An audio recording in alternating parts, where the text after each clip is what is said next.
क्या हो अगर मैं आपसे कहूँ कि शाहरुख खान की पठान और जवान जैसी 1000 करोड़ की ब्लॉकबस्टर सिर्फ इसलिए बनी क्योंकि 2018 में एक छोटी सी इंडस्ट्री के अनजान एक्टर ने अपनी औकात से बड़ा रिस्क लिया था।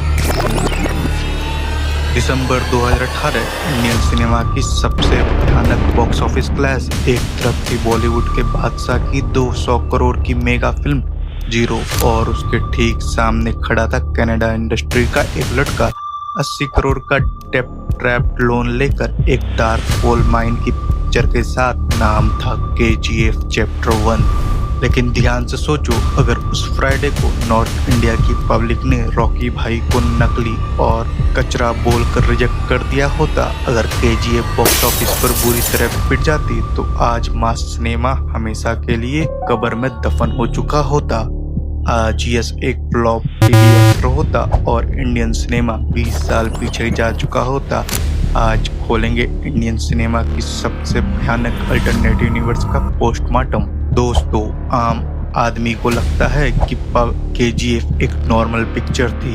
नहीं, ये होम वाले फिल्म्स का एक कॉर्पोरेट सुसाइड मिशन था। 2018 से पहले सैंडलवुड कनाडा इंडस्ट्री की सबसे बड़ी हिट फिल्म ने बेयरली 50 करोड़ कमाए थे। वहाँ 80 करोड़ का बजट लगाना वैसे ही था जैसे आज बॉलीवुड में कोई 1500 करोड़ की पिक्चर बना दे। ये पैसे प्रोड्यूसर्स ने मार्केट से हैवी रेट पर उठाए थे, पर सबसे बड़ा रिस्क पैसों का नहीं था, वो रिस्क था यश का। इस फिल्म को बनाने में 4 साल लगे। यश ने अपने करियर के एब्सोल्यूट पीक पर सारी दूसरी फिल्मों के ब्लॉकबस्टर ऑफर्स फ्लैट रिजेक्ट कर दिए थे। 4 साल तक उन्होंने अपने बाल और बियर्ड नहीं काटी। KGF के सेट्स पर साइनाइड स्टम्प्स और उड़ती हुई मिट्टी में सांस लेने के सीन फिजिकल टॉर्चर से कम नहीं था। एक ही कैरेक्टर में एक ही सेट पर 4 साल कैद रहना किसी जेल की सजा जैसा था।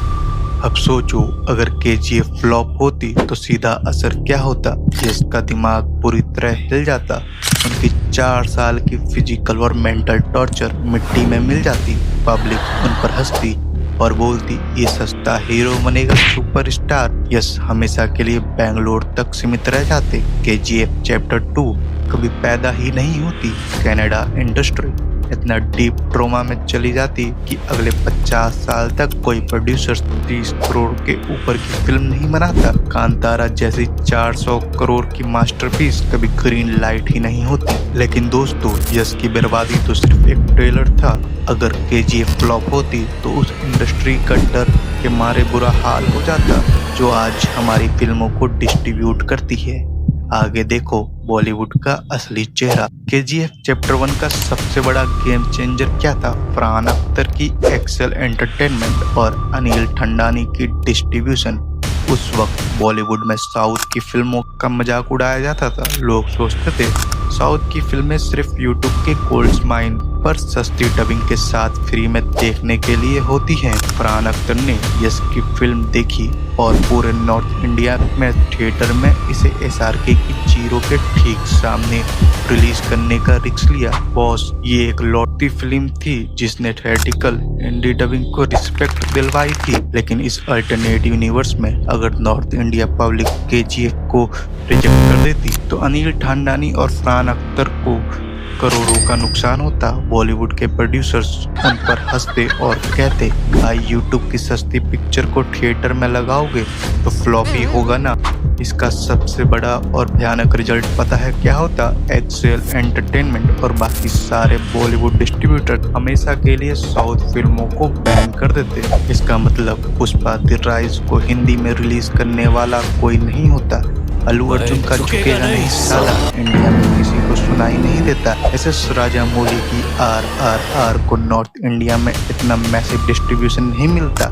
पैन इंडिया का पूरा कॉन्सेप्ट, ये पूरा इकोसिस्टम एक झटके में खत्म हो जाता। हिंदी डबिंग का नुकसान तो फिर भी पैसे का था, लेकिन अगर KGF फ्लॉप होती तो इंडियन सिनेमा की आत्मा, हमारा बैकग्राउंड म्यूजिक और हमारा एस्थेटिक्स हमेशा के लिए प्लास्टिक और नकली हो जाता। कैसे? सुनो। प्रशांत नील ने केजीएफ में जो विजुअल ग्रामर यूज किया था वो इंडियन सिनेमा के रूल्स के बिल्कुल खिलाफ था। पूरी फिल्म अंडरलाइट थी, सब कुछ ब्लैक, ब्राउन और डार्क था। हीरो मिट्टी में और खून में सना हुआ था। बॉलीवुड प्रोड्यूसर्स को लगता था कि पब्लिक को सिर्फ ब्राइट कलर, स्विट्जरलैंड के पहाड़ और नहाया धोया चमकता हीरो पसंद है। और दूसरी तरफ म्यूजिक डायरेक्टर रवि, उन्होंने इंडियन सिनेमा को एक नया ट्रेंड दिया, लाउड हैवी मेटल बीजीएम। अगर केजीएफ पिट जाती इंडस्ट्री के ये सारे सूट्स वाले प्रोड्यूसर्स और क्रिटिक्स क्या बोलते